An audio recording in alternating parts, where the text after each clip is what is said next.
Hello students, आज मैं आपके साथ नया टॉपिक स्टार्ट करने जा रही हूँ, रजिस्ट्रेशन। जैसे कि हम बहुत बारी बोलते हैं ना कि जो भी पर्सन है जिसने जीएसटी देना है उसका नाम क्या होना चाहिए, रजिस्टर्ड होना चाहिए। उसका नाम क्या होना चाहिए, रजिस्टर्ड होना चाहिए। ये कंपल्शन है। यदि उसकी टर्नओवर एक स्पेसिफिक लिमिट के बाद इंक्रीज हो जाती है तो उसको रजिस्ट्रेशन कराना क्या होता है, कंपल्शन होता है। ठीक है।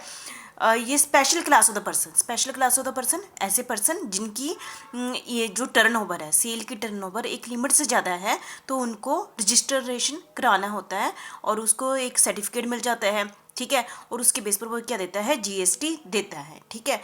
Under the GST law all the person involve जो कोई भी पर्सन जो किसमें खरीदते हैं और बेचते हैं गुड्स, है ना, लोगों को सर्विस प्रोवाइड करते हैं, उनको क्या होता है, जीएसटी के अंदर क्या होना पड़ता है, रजिस्टर्ड होना पड़ता है। और जो अनरजिस्टर्ड पर्सन कौन सा होता है, अनरजिस्टर्ड पर्सन है। ठीक है। All the person entitled involve in buying और सेलिंग गुड्स और प्रोवाइडिंग सर्विस और both are required to register for GST. हर एक पर्सन जिसका बिजनेस ही क्या है, चीज़ों को खरीदना बेचना, ठीक है, चाहे इंट्रास्टेट है इंटरस्टेट है, तो उसको रजिस्टर कराना जरूरी होता है। यदि उसकी एक स्पेसिफिक लिमिट के बाद टर्नओवर क्या हो जाती है, ज़्यादा हो जाती है। दूसरा क्या हो गया, अनरजिस्टर्ड पर्सन। ऐसे नहीं सभी करेंगे।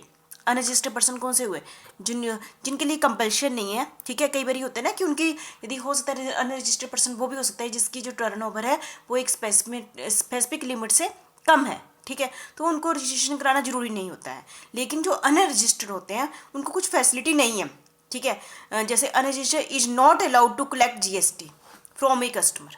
जैसे तो ना कि जो पर्सन है, मैं हूँ, मैं अनरजिस्टर्ड पर्सन हूँ और मैं आगे सामान बेच रही हूँ, तो मैं जीएसटी जो है वो मैं अपने कस्टमर से नहीं ले सकती हूँ। Not to allowed to collect GST from customer, ये लॉस हो गया ना उसका।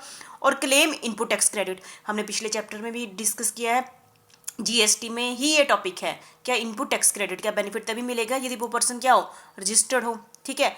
और यदि वो बाई चांस एक स्पेसिफिक लिमिट से ज़्यादा है, मतलब कि उसकी टर्नओवर और उसने अपने आप को रजिस्टर नहीं कराया है, तो उसको क्या किया जाता है, पेनल्टी पड़ती है। तो उसको क्या पड़ती है, पेनल्टी पड़ती है। 3 बातें आप सीखिए। अनरजिस्टर्ड पर्सन को अलाउड नहीं है कि वो कस्टमर से क्या ले, जीएसटी ले कस्टमर से अपने, और वो इनपुट टैक्स क्रेडिट की फैसिलिटी भी नहीं ले सकता। और यदि वो एक स्पेसिफिक लिमिट के बाद, एक स्पेसिफिक लिमिट के बाद वो उसकी टर्नओवर है और वो उसने अपने आप को रजिस्टर नहीं कराया है, तो उसको पेनल्टी देनी पड़ेगी। ठीक है। रजिस्ट्रेशन इज मैंडेटरी, कंपल्शन है once an entry cross the minimum turnover. एक बार ये आपने जो हमारी लिमिट है ना, उस टर्नओवर से ज़्यादा आपकी सेल हो गई है, ठीक है, जो भी कंडीशनें लगाई हुई हैं उससे ज़्यादा हो गई हैं, तो आपको रजिस्टर कराना जरूरी होता है। तो हमारा आज टॉपिक क्या है, रजिस्ट्रेशन। कि एक पर्सन जो जीएसटी देता है तो इसका मतलब क्या है, वो रजिस्टर्ड पर्सन होगा और उसकी जो टर्नओवर है एक स्पेसिफिक लिमिट से ज़्यादा है, तो इसका मतलब क्या हुआ, उसका नाम जीएसटी के अंदर क्या है, रजिस्टर्ड है। ठीक है। तो मीनिंग आपको पता चल गया। ठीक है, जीएसटी में क्या है। ठीक है। और इसको क्या बेनिफिट होता है, जिसने अपना नाम जीएसटी के अंदर रजिस्टर्ड कराया है उसको क्या बेनिफिट होते हैं। फिर reputation of the collection of tax, वो क्या होगा, person registered under GST can collect tax from customer. Person क्या कर सकता है अपने, जैसे मैंने अभी पहले ऊपर ही कहा कि कलेक्शन वो अपने कस्टमर से, जैसे कि मैं रिटेलर हूँ, यदि मैं रजिस्टर्ड हूँ तो मैं अपने कस्टमर से क्या ले सकता हूँ, tax, GST collection of tax कर सकता हूँ। यदि मैं खुद ही रजिस्टर्ड नहीं हूँ तो मैं अपने कस्टमर से जीएसटी नहीं ले सकता। तो ये मुझे बेनिफिट है। दूसरा है इनपुट टैक्स क्रेडिट की फैसिलिटी मुझे मिल जाती है यदि मैं क्या हूँ, रजिस्टर हूँ। और no restriction on interstate cell.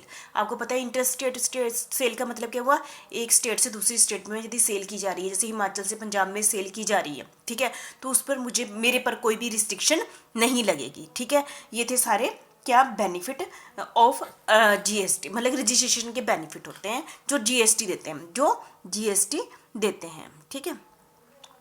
Person liable for registration under GST section 22।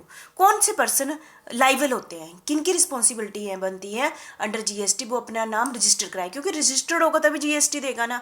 यदि वो अपना नाम रजिस्टर्ड ही नहीं होगा, जिसका नाम रजिस्टर में चढ़ा ही नहीं होगा, वो जीएसटी कैसे देगा। इसलिए ऐसे 4 पर्सन जो मैं आपके साथ अभी डिस्कस करूंगी, इनको डिटेल में नेक्स्ट वीडियो में डिस्कस करूंगी, इनका क्या है, रजिस्ट्रेशन होना जरूरी है। ठीक है, अंडर जीएसटी। और सेक्शन कौन सा, सेक्शन ही तो इम्पोर्टेंट है, सेक्शन 22, सेक्शन 22। ठीक है। इसके अंदर 4 टॉपिक आ जाती है। सबसे पहले नॉर्मल सप्लायर, जैसे कि नॉर्मल सप्लायर कोई भी बिजनेसमैन हो गया, है ना, कोई भी बिजनेसमैन हो गया। Crossing specific limit, crossing specific limit क्या मतलब हुआ, जो मैं नेक्स्ट वीडियो में आपके साथ डिस्कस करूंगी। यदि अलग अलग स्टेट के लिए अलग अलग लिमिट बताई गई है, किसी स्टेट के लिए 40 लाख, 20 लाख या 10 लाख, इस स्पेसिफिक लिमिट के ऊपर उसकी टर्नओवर हो जाती है तो उसको अपना नाम रजिस्टर करवाना जरूरी हो जाता है। ठीक है, normal supplier crossing specific limit, एक स्पेसिफिक लिमिट से ज़्यादा उसकी टर्नओवर हो जाती है तो उसको अपना नाम रजिस्टर कराना हो जाता है। ठीक है, दूसरा क्या है, person migrating from existing law. ठीक है, कोई भी पर्सन जो पहले किसी और लॉ के अंदर है, जैसे कि आपको पता है जीएसटी से पहले क्या था, इनडायरेक्ट टैक्स लॉ थे।